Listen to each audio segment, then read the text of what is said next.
The prepared watermelons are cut and separated so the juicy red fruit can be processed efficiently.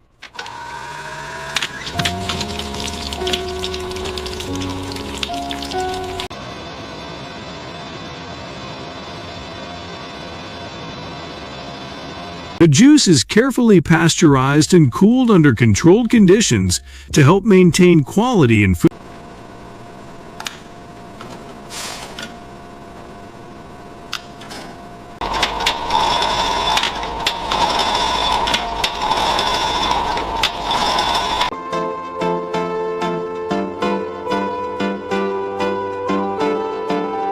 And that's how fresh watermelons are transformed into delicious juice, from the farm all the way to